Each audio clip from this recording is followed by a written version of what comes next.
How to see login activity on Gmail, you search that and you're in the right place. Open Gmail in your browser now, and you need to be on the desktop version, not the mobile app, because this feature doesn't show up in the phone app.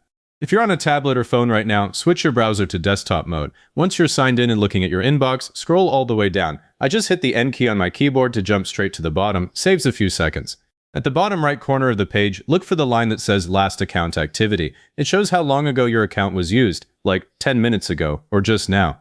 Right next to it is a link that says Details. Click that link. Sometimes you might also see an alert here that says your account is open in another location. That means you've got active sessions elsewhere, and you definitely want to click Details. If the pop-up window doesn't open, check your browser's pop-up blocker. Gmail needs permission to launch that window. The window that appears is called Activity on this account. At the very top, it shows your current session with a label Current Session, so you can see what you look like to Google. Below that, you've got a list of all recent access events, each with an access type, an IP address, a location, and a timestamp. Now take a second to scan the timestamps. The summary on the inbox footer gave you a quick glance, but here you see the exact minute each session happened. If you see something from the last hour that you didn't do, that's a red flag. Next, the access type column tells you how the account was used: browser, mobile, POP3, IMAP. This is where most people get tripped up. If you use a third-party email app like Apple Mail, Outlook, or a CRM that checks your mail, those show up as POP3 or IMAP access from IPs that might belong to your email provider's servers, not your home. So an IMAP entry from a city you don't recognize isn't automatically a hack, but a browser login from a location you've never been to. That's something to investigate. Look at the IP addresses listed. I always compare them to my known home, office, and mobile data IPs. If you're not sure, open a new tab and search What's My IP. That shows your current public IP, and you can match it to the one in the list.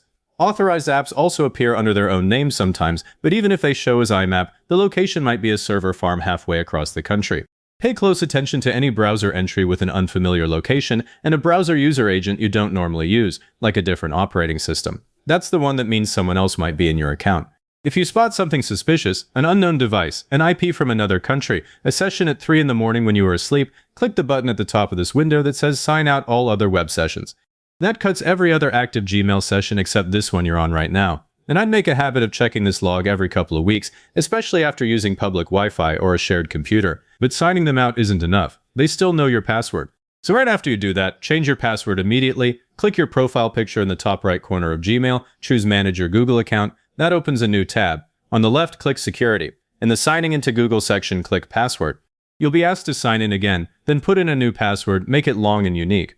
While you're on the security page, scroll down a little further and turn on two-step verification. It's right under the password option. That adds a second step when logging in, like a prompt on your phone, so even if someone gets your password, they can't get in.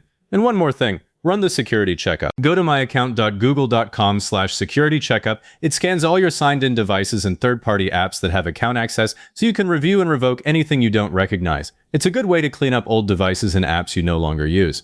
If this helped you lock down your account, hit like, subscribe to the channel, and leave a comment saying this was helpful. Those comments push this video to other people searching for the same thing.